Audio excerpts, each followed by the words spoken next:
Welcome to another edition of Talking Ball. It's Jack with JD, and we've got a special one, JD. It is the Duke versus Houston Final Four preview, and we've been building all year to this. This team has this. Listen, this is where we hope this team would get, and then as the year went on, this is where we expected them to get to, and now we're here. We've got all four one seeds. You could say this is the battle of the Titans, and this is a tremendous matchup. I think it's the most difficult test Duke has had this whole season, and I'll get into the reasons why in this in a few minutes. But JD, where do you want to start here with this Houston video? Having just done my own video on Duke in the Final Four, I think I just wanted to say that this is the 18th time since 1963 that Duke has been in the Final Four. And in the previous 17 times, 6 times they lost in the Final Four. 6 times they lost in the finals. Think about that.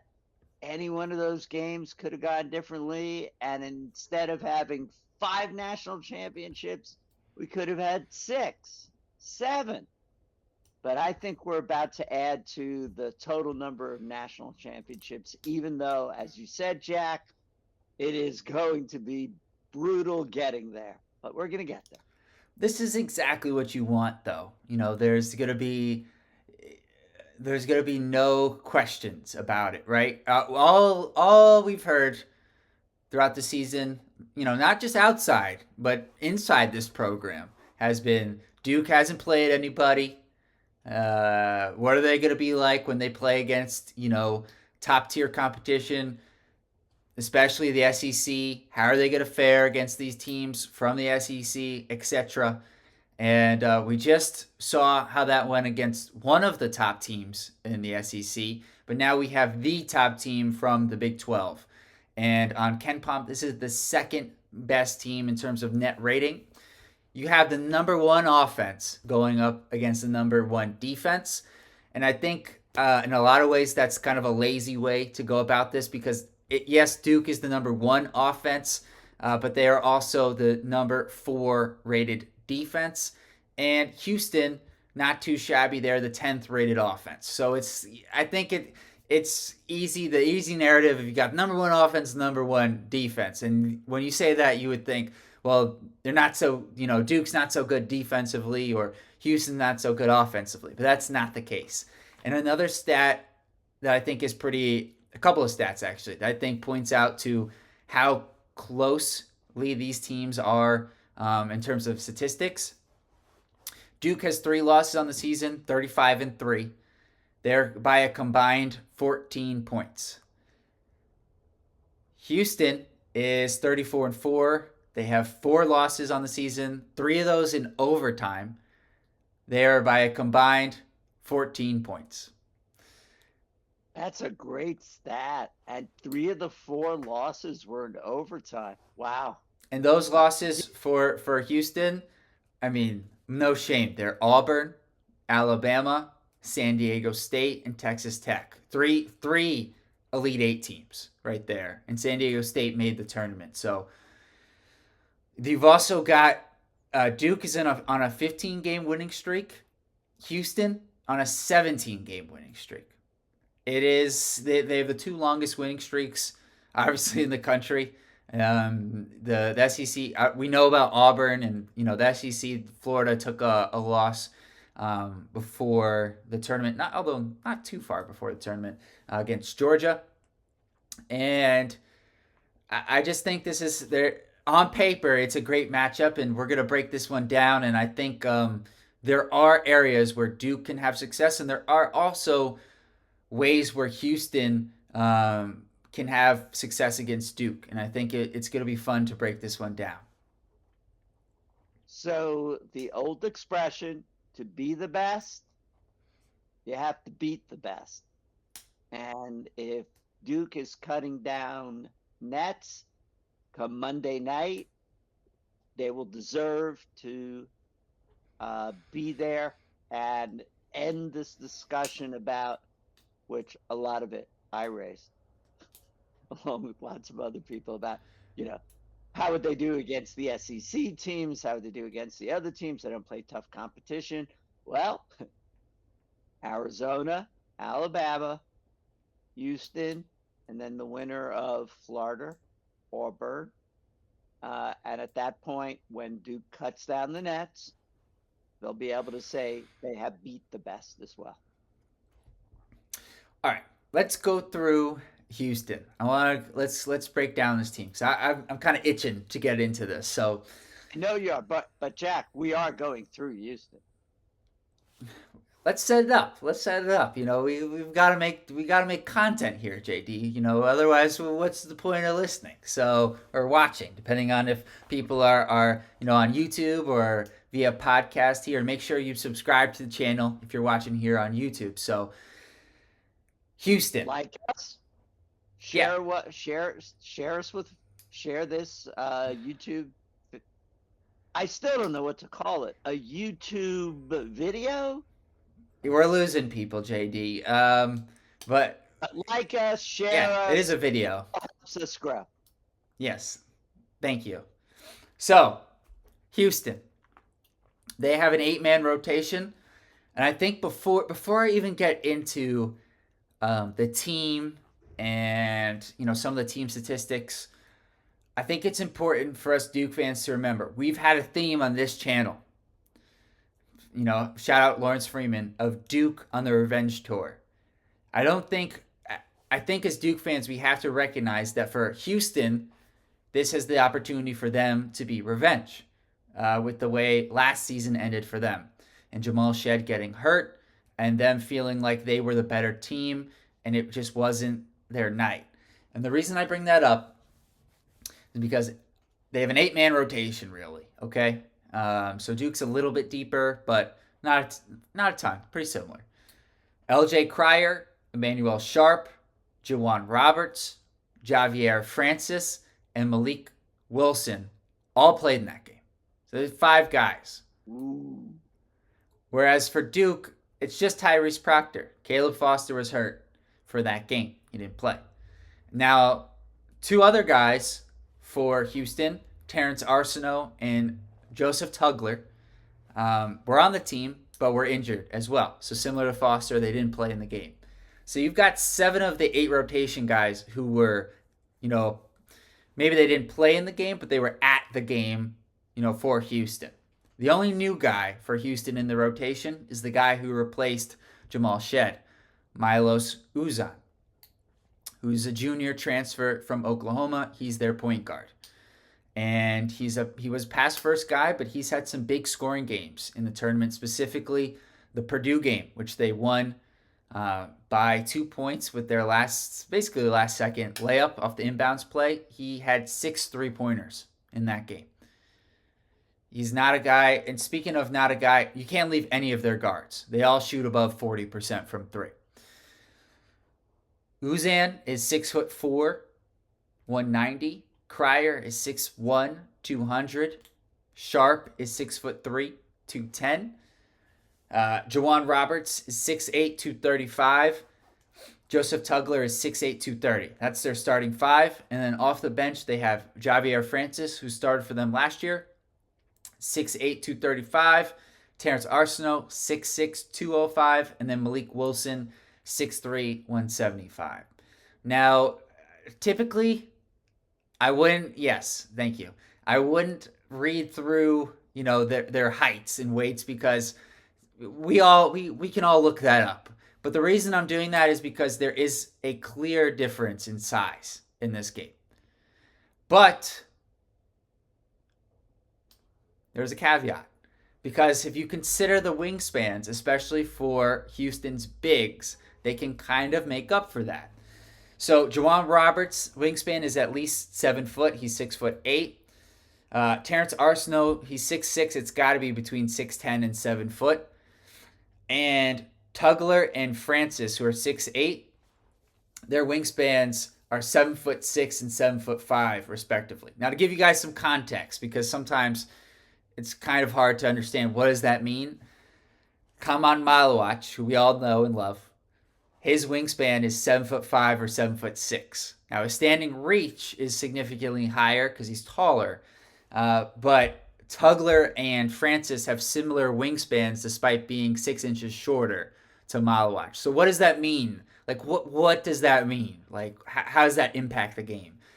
It means that they're going to have an ability to make deflections and blocks that you wouldn't expect them to be able to get. Especially Tugler, his arms, they don't look natural on his arms and hands. They look like you plucked him off of Malawac and put him on a 6'8" guy. It's really what it looks like. Francis, it kind of fits in more, but with Tugler, it's very apparent. And those two guys, probably along with Malik Wilson, who comes off the bench, and Emmanuel Sharp, are their best defenders.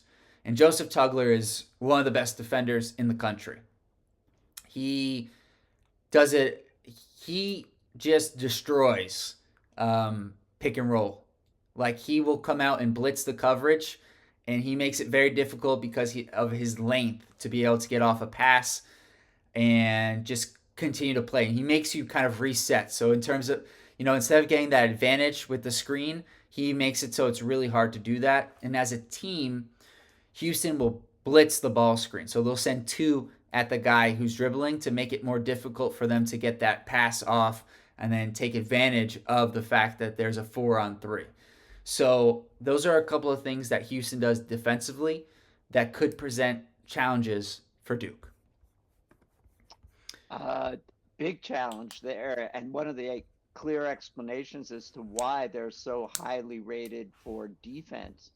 It's almost the same thing with Duke. Even though Duke is taller, it is that the wingspan is so wide that they can cover so much ground.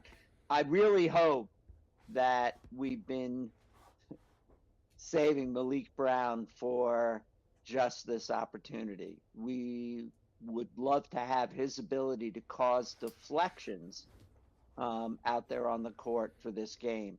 But on the other hand, we still don't know whether Malik Brown has two arms, and we watched John Broome play with one arm, and that was actually pretty impressive that he grabbed a rebound and he hit a three-pointer with one arm for Auburn. But I'd sure like to have Malik Brown out there with both arms functioning. It would be nice, but at this point, I think we're going to have to take one-arm Malik Brown, although Coach Shire was optimistic that the additional week would really be beneficial for Malik, who is he's such a difference maker for a guy who averages less than 3 points a game. And if you don't watch Duke basketball, you don't understand, if you just looked at this box scores and stats, how impactful Malik Brown is to this Duke team. Which says a lot considering how well that Duke has been playing over the past few weeks without him. A couple other things. So, number one, I should have said this earlier, but we're not in Raleigh anymore. We're not in Newark anymore. So we have lost. We're going to be in San Antonio. So expect a pro Houston crowd, especially with this being the second game. And the Florida and Auburn fans, one half of those fans might leave because they're upset and depressed, but the other half is going to stick around and root against Duke. That's just how the NCAA tournament works. And so expect, an anti-Duke or pro-Houston crowd, a combination really, because it's in San Antonio. A lot of Houston fans will make the drive. I don't know exactly how far it is. I know Texas is a pretty big state. Should have looked it up beforehand. But I think that's something that, is worth pointing out. Easily drivable for a fan. Okay. Now, let's see. Where do I want to go next? So let's stick with all right, let's go to the other side of the ball quickly for Houston actually. So a couple of things. Juwan Roberts is their best interior scorer. of far and away. Like Tugler and Francis are out there for their defense. Tugler, they'll have opportunistic buckets, but they're not looking to play through them. J'Wan Roberts, they will play through in the post. He gave Duke some issues last year in the game, but Duke did not have Kamau Malawach. They had Kyle Filipowski and Ryan Young, which is a little bit different. But we have seen Malawach struggle against shorter guys who are strong, who can create space for their shots. You know, we recently saw this with Norchad Omier. J'Wan Roberts is not Norchad Omier, but he's lefty. He does do a good job of creating space to get to his lefty hook shot. And then going back a bit further, the Boston College game where Chad Venning, as you said, JD, looked like DJ Burns out there. And he's 6'9", 270 pounds. So we have seen Malawach struggle with similar guys. Now, Roberts is 235, so he's not 270 or 245 compared to the other. And Norchad Omier is just a tank. It's a little bit different. But I think it's just important to point that out. The other thing that I want to point out in terms of, Houston's offense. So I mentioned their three-point shooting. Their bigs do a really good job of screening, getting guys open. And Duke, the guys who have given Duke difficulty in the ACC tournament and then in the NCAA tournament have been bigger guards. Terrence Edwards scored 29 points. I know he took 29 shots, and by the end of the game, it was really inefficient. But for the first 20 minutes, he was really efficient, hitting a number of tough shots. Caleb Love, 6'4". Terrence Edwards, 6'6". Okay. Caleb Love, 6'4". He had 35 points. He hit a number of tough shots. And then in the Alabama game, LeBaron Philon, 6'4", hit a couple of tough shots, hit a couple of threes. The theme is bigger guards because they are not as affected by the Duke size. And to me, what that means is the guys to watch out for on Houston, it's not their leading scorer, LJ Cryer, who I think Duke will be able to defend. It's Sharp and Uzan. Sharp, for those Duke fans who haven't watched Houston, he has the confidence of Isaiah Evans. Like, there is no bad three-pointer for Emmanuel Sharp. And he is a great shooter, so it makes sense. And then Uzan's a little bit more under control, but Uzan and Sharp and Cryer, I will say, do something that the Alabama guards don't really do, or didn't really do, I should say, which is that they will take pull-up mid-range shots, which is like a no-no in the Alabama system, and that's a shot that is somewhat available against Duke. We'll take away the three, Malawach take away the paint, but if there is one area where you can exploit, it's tough twos. Now, it's a good defensive philosophy, but I think Houston has the guards to be able to execute it. You want to take a break? Go ahead. I'm ready to go on this game. I'm plugged in. We're plugged in. Look, I think that as you break it down, which is exactly the way that we need to inform our listeners, that for me, with the initial stats about how close they are in offensive efficiency and defensive efficiency. So what's the difference maker? What is the thing that I'm going to look for that'll happen? And I think you touched on it for Houston. They got a raw deal when Jamal Shead hurt his ankle, couldn't return to the game.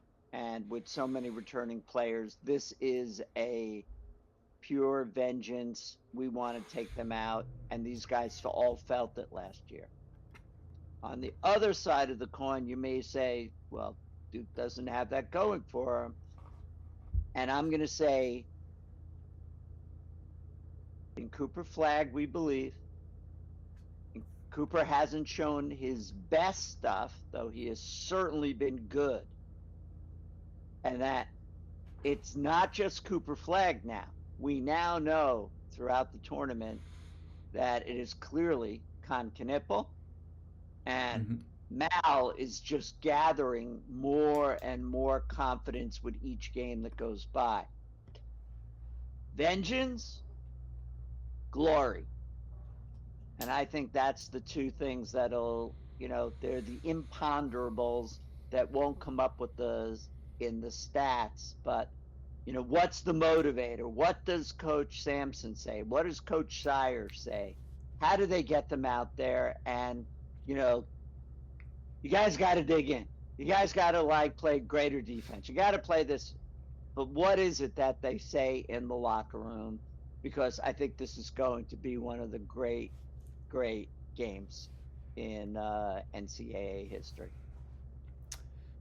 Well, I'll get into whether I think that will be the case or not. For right now, I'm still building my Houston case, and then I'm gonna heel turn, and then I'll explain why I think Duke's gonna win this one. So, Houston, they as I mentioned, they'll blitz the ball screen, so they're 20th in turning you over, and that's gonna be a big difference for Duke. Compared to the Alabama game, where Alabama was like 350th in terms of turning over the opposition. And that is something that at times, although Duke has been pretty good throughout the season, they have struggled, at times with turning the ball over, namely our two big freshmen, Kahn and Coop, who at, times this year have struggled with turnovers. Houston plays at one of the slowest tempos in the country. Part of the reason, similar to Duke, that their tempo is slow is because it just takes teams a long time to score against their defense. And you got to work the ball around, it just takes a while. And then they'll play slower on offense so they can set up their defense. And Jack, why don't you explain one of the things you had to explain to me for some of our listeners? So why is their offensive efficiency so high? Because it would seem that if they take the pace down, they're not scoring as much. But you explained to me that it's how that offensive efficiency is determined. Right. So, good point. So, for example, last week we played Alabama, who's the highest scoring team in the country. But Duke's offensive efficiency is better than Alabama. The reason being is because it's not taken on the totality of the game, but rather it's per 100 possessions. So how many points do you score per 100 possessions? So that's a good thing you brought that up, because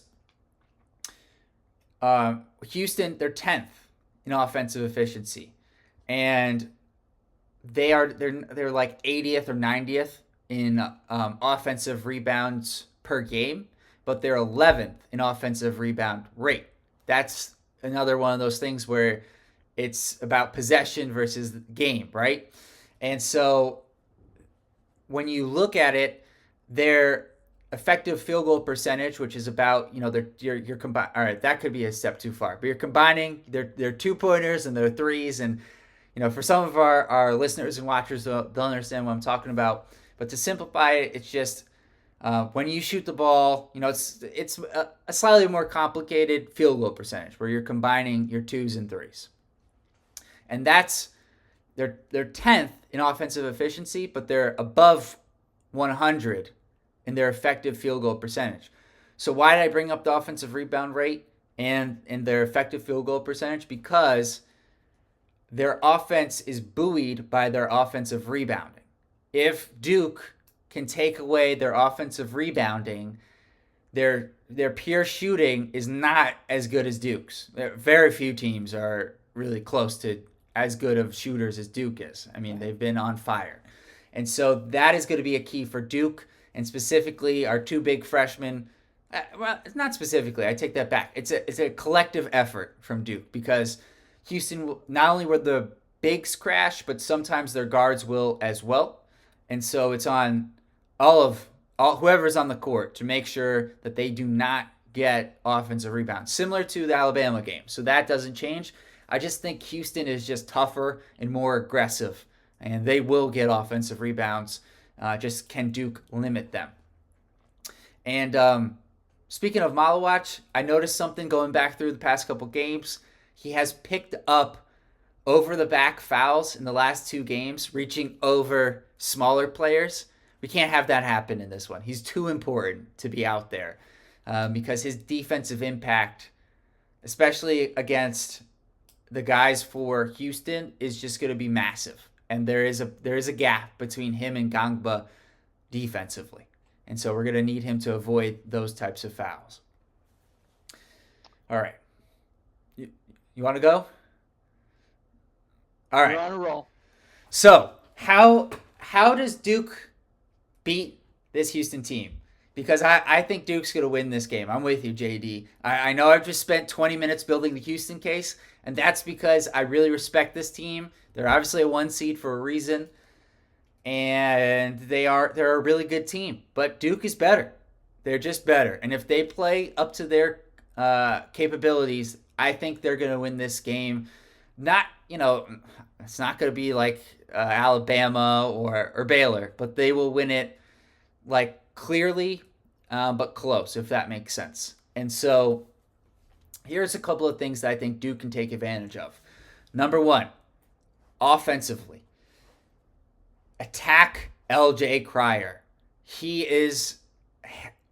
I think he's the weak link of the Houston defense. He's the smallest guy, and there were times, especially when I was watching the Purdue game, when I was watching that one back, where his lack of size cost them, and they would run Fletcher Loyer when they would try to have Cryer guard Loyer, who's a good great three-point shooter for Purdue. They would run him off of screens, and Cryer couldn't keep up, and he doesn't have the length to make up for the gap when it's grown. Emmanuel Sharp does a much better job, so he's not the guy to pick on. If it's anybody, it's Cryer or Uzan. Those 2 guys. Sharp is not the guy as far as I'm concerned. Which means Proctor, Knipple, and Evans, when he gets in the game, if Cryer's matched up on them, especially the play we love to run, that flare screen for Isaiah Evans, will be there if Cryer's matched up on him. I really think so. Now, the other thing that I think is promising, I know I touched on, our big freshmen, Khan and Coop, and how they've had turnover problems at times this year. And I think they will have a couple turnovers in this game. Houston's defense is aggressive. They're good. They're the number 1 defense for a reason. But I also think they will be able to turn that aggressiveness against Houston.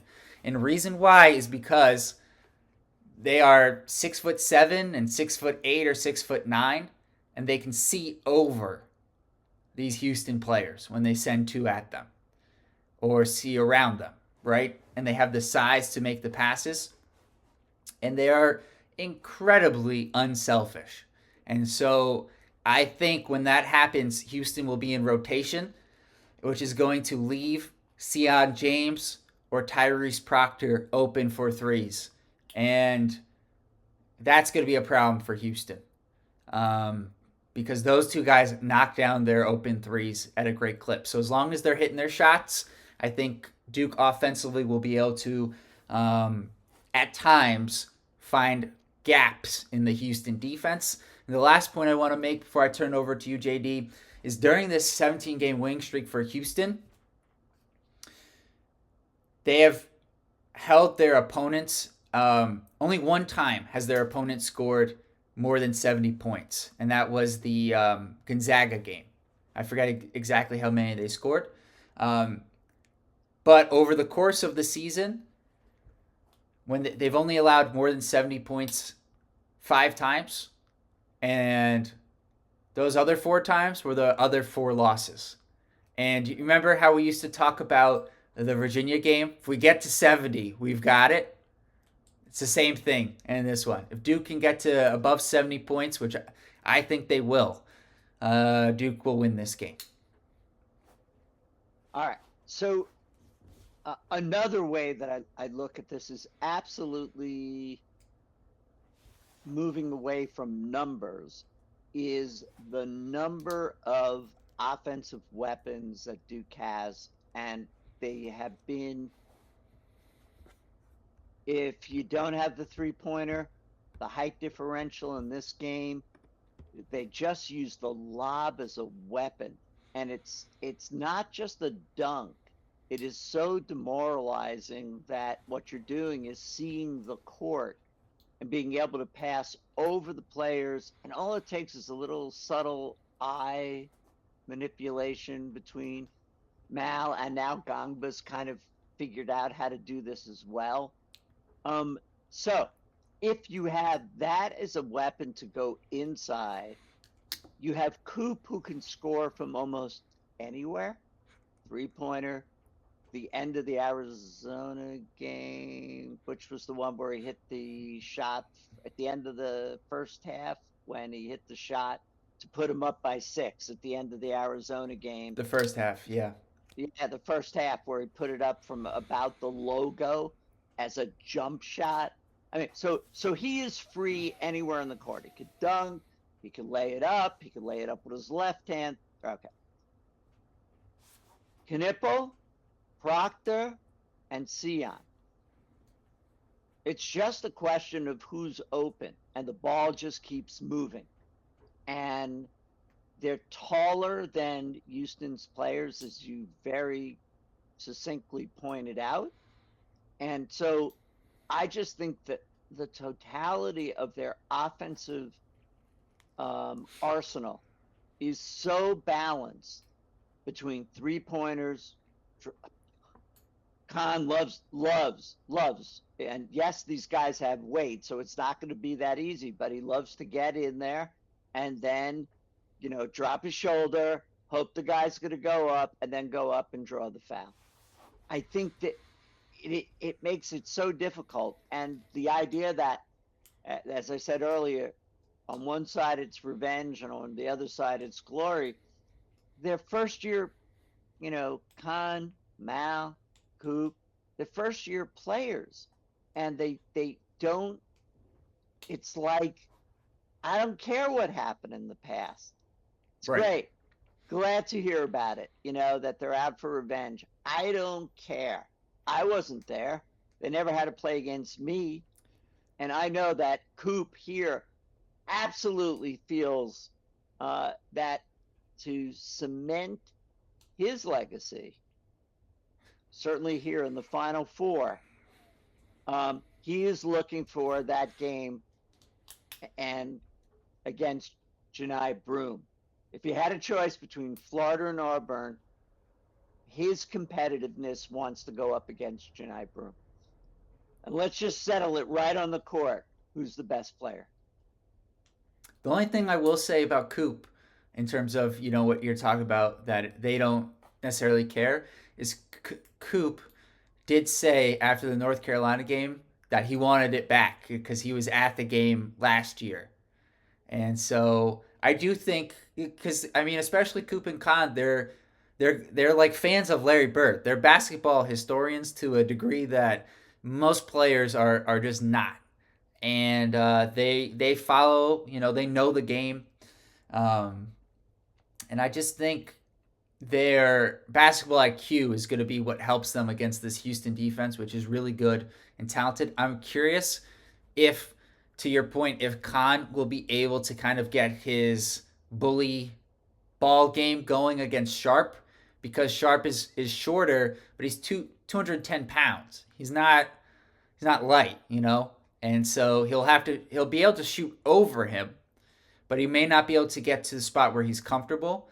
And on the flip side, while the Houston guards are smaller, they all have like step back jumpers in their arsenal to create space. And that was something that was very apparent in like the Tennessee game. Those aren't easy shots, but they all can make them. And speaking of smaller, it's interesting. Coach Sampson will play small. I've seen him play small several times throughout this tournament, where Terrence Arsenault will be the de facto power forward at 6'6", 205. And so that works for them when Cooper's not in the game. And Arsenault can probably do a decent job guarding Cooper, but he's 205. He's not 220. Like some of the guys who've been shorter, who've given Cooper issues, are stronger. And I don't think Arsenault's going to be stronger. He's lanky. He's got good length, but I don't think that's going to be the case So I'm very curious. I'm really curious about the Tugler Cooper matchup because that's the best defender that Cooper will have seen all year. And I think as much as, going into this game initially I was thinking this could be a big Cooper scoring game. I think there's a world where he really doesn't. His stats don't look very impressive. Maybe he has like 15 points, 6 assists, whatever. But he has 5 or 6 more hockey assists where he makes the pass and then there's the other pass, right? And you mentioned before something that I really noticed in the Purdue game was, kind of using like you look one way, you pass another kind of thing. And Braden Smith was able to do that really effectively. I think he's the best point guard in the country. But he had 15 assists to 3 turnovers against Houston. And I think Cooper can take some of the things that Braden Smith did. He's not quite the point. He's not the point guard that Braden Smith is, but he's bigger, and I think that will help him. And we know, especially in the Arizona game, where he was getting all sorts of that spurt of like whatever it was, the last 7.5 minutes of the first half, the first 8 minutes of the second half, when he just took over, and he was like almost stumbling to the ground, alley oop. He was looking one way, find Sion in the corner.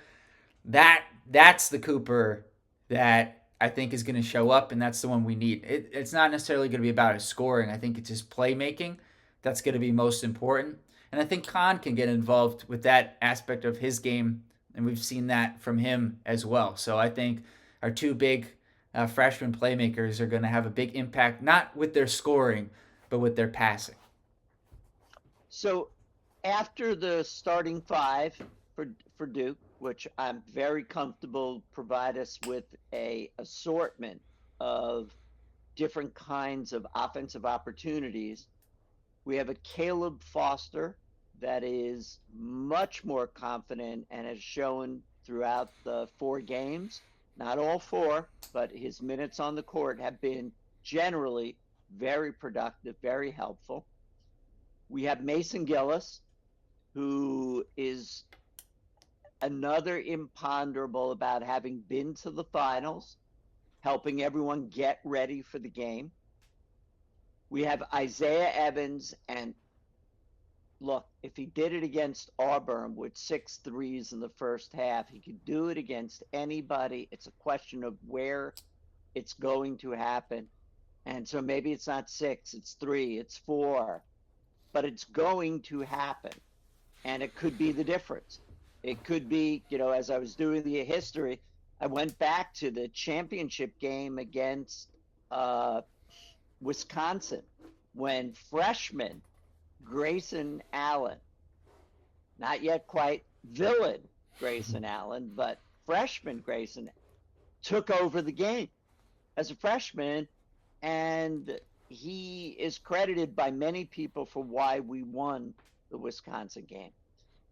So you've got Caleb Foster, you got Mason Gillis, and Isaiah Evans, all who can be contributors I'm leaving out Patrick Gamba, where we've learned that in spelling Mal, Gamba is not just spelling him anymore.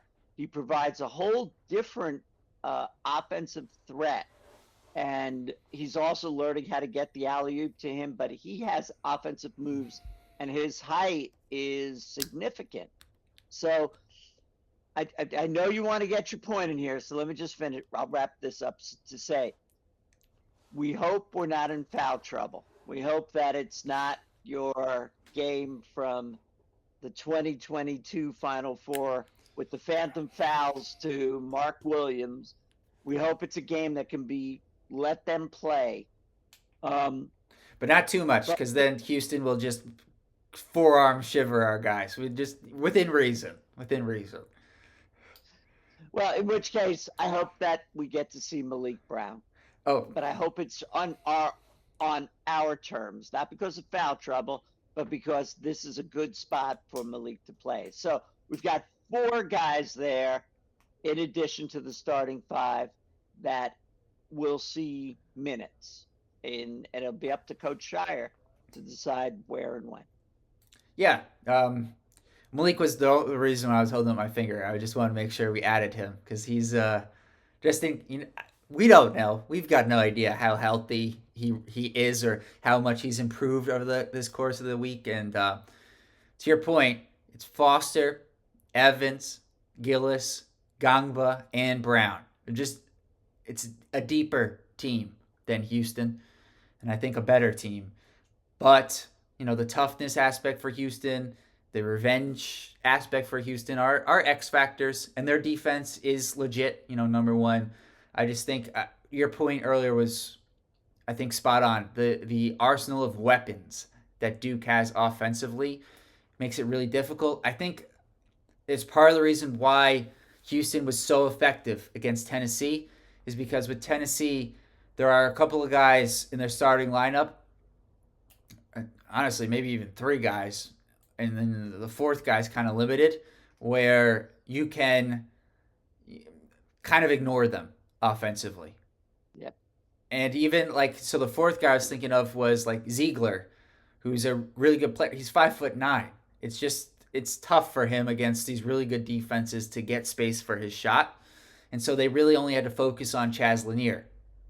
And with Duke, I mean, if your game plan is just to focus on one guy, it's not a good game plan. And I know that's not Houston's game plan. I'm just saying that out loud. So I think it should be. I think Duke has the offensive weapons. The only other thing I want to say before, if you have anything else before we get to our score predictions here, is I wanted to say that I don't know if anybody caught this, but in the Houston Tennessee game, I think it was the play-by-play guy said that sixth year player Jawan Roberts, the rest of the team says that he was a part of Phi Slamma Jamma, which is just a great line. It shows that they are a connected team. They are an older team. They don't play any freshmen in their rotation, and Duke will have at least 4, and if potentially 5, depending on Gangba Brown. So I think, but these guys don't play like freshmen, so I'm not worried about that aspect of it. I think that's kind of a lazy narrative I've seen. Houston's more experienced. I'm not really buying that as the reason that they'll win. The March Madness expression that by the time they get this deep into the tournament, they're no longer freshmen. That's right. All right. Before I go to score predictions, my score prediction, I'll go first this time. I want to make sure we have at least one more game, potentially, hopefully, 2 more games. And I want to make sure that everyone is aware of where the standings are. So, Wes, Midnight Assassin, he's got 3 wins. Lawrence Freeman, Pay the Piper, and Joe M. each have 2 wins. And Mizar Custy, Ed Sessoms, Macaroni Daddy, Lando Man, and Steven Munson all have a win. So they have a chance to tie Wes, and Lawrence Freeman and Pay the Piper and Joe M could tie and even surpass him. So there's a lot on the line with score predictions. Make sure to drop them in the comments because you could be getting a scarf or a hat, whatever it is that you prefer. So, JD, my score prediction for this game. I have mine written down, Jack. Okay, good. And so good. I actually show it to you. No, I believe you. It's okay. I believe you. I have Duke 78, Houston 70.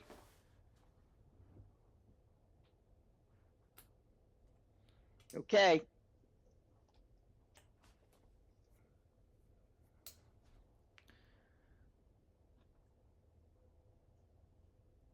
Survey says 78. Oops, sorry. Yeah, I can't see that. 78. Is that 70? 78, 75. Oh, okay. And so we have the same offensive total because I do think that despite there being incredible defensive teams and the fact that this could be a game that you might say, as you did, would be played in the 60s and that Houston doesn't let up that many points, I just think the totality of Duke's offense gets them to 78, not much higher, I don't think. And I want to add one thing. It's 78-75, but just because I can't breathe during these games, Houston has the ball last with a chance to tie. Oh, okay.